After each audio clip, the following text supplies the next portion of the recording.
সারা জীবন সুখে শান্তিতে সংসার করতে চান? আজীবন স্ত্রীর ভালোবাসায় হাবুডুবু খেতে চান? তাহলে এই 5টি কাজ আপনাকে করতে হবে। যদি করেন তাহলে আপনাদের সংসারে সুখ এমনিতেই আসবে। নাম্বার 1, প্রশংসার বিকল্প নেই। স্ত্রীর মা বাবার সঙ্গে দেখা হলেই তাদের প্রশংসা করুন।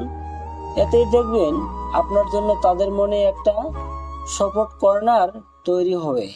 এই প্রশংসে মনস্তত বিধরা জানাচ্ছেন, প্রশংসা পেলে আমাদের মনে হ্যাপি হরমোন নির্গত হয়, আর এই কারণেই যিনি প্রশংসা করছেন তার সঙ্গেও আমাদের সুসম্পর্ক তৈরি হতে সময় লাগে না।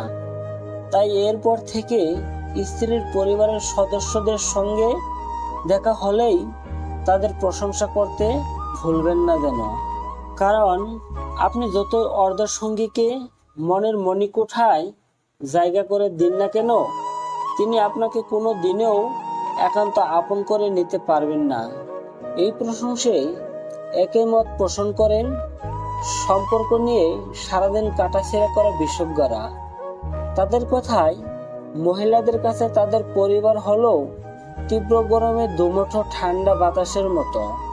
পরিবারের সদস্যদের কাছে তারা সব সময় দায়বদ্ধ। এমনকি বিয়ের পরেও এনাদের প্রতি তাদের ভালোবাসা, আন্তরিকতা অটুট থাকে।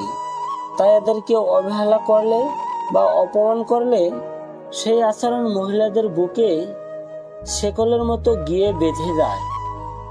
এমনকি এই কাজটা স্বামী করলেও তাকে ছেড়ে কথা বলেন না মহিলারা, বরং তারা রহনদেহে মেজাজ ধারণ করে ঘরবাড়ি মাথায় তোলেন। আর এই স্ত্রীর এমন যুদ্ধদেহী রূপের সামনে পরে স্বামীর মুখ ভয়ে কাঁচুমুচু হয়ে যায়। তারা কিংকর্ত বেরিমুর হয়ে পড়েন। বিশেষ করে সংসারের সুখ শান্তি সব গোল্লায় যায়।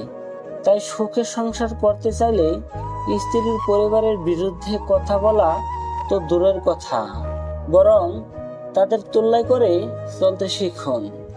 নাম্বার 2, স্ত্রীকে নিয়ে বাপের বাড়ি যান। ছুটির দিনে স্ত্রীকে নিয়ে তার বাপের বাড়ি যেতেই পারেন। আর এই কাজটা করতে পারলেই আপনি এক ঢিলে 2 পাখি মারতে পারবেন। প্রথমত, স্ত্রীর মনের অন্দরে বসন্তর দক্ষিণা বাতাস খেলে যাবে। তার হৃদয়ে পাকাপোক্ত ঘরবাড়ি তৈরি করে নিতে পারবেন আপনি। আর দ্বিতীয়ত, মেয়ে বাড়ি এসেছে দেখে স্ত্রীর বাবা মাও খুশিতে ডগমগ হয়ে উঠবেন।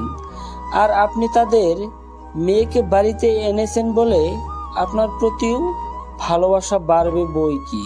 নাম্বার 3, স্ত্রীকে গিফট দিতে হবে। স্ত্রীর জন্য গিফট কেনার পরেও পকেটে কিছু পয়সা বাঁচলে তার বাবা মায়ের জন্যও কিছু কিনে নিন বন্ধু। তারপর স্ত্রীর সামনে তার বাবা মায়ের হাতে গিফট তুলে দিন। মাঝে মধ্যে এই কাজটুকু করতে পারলেই স্ত্রীর বাবা মা আপনাকে আপনার ছেলের মতো ভালোবাসবেন। আর আপনার এমন কর্তব্যবোধ দেখে অর্ধসঙ্গিনীর মনেও আপনার প্রতি সম্মান বাড়বে। তাই হাসি খুশি দাম্পত্য কাটাতে এই নিয়মগুলি অবশ্যই মেনে চলুন।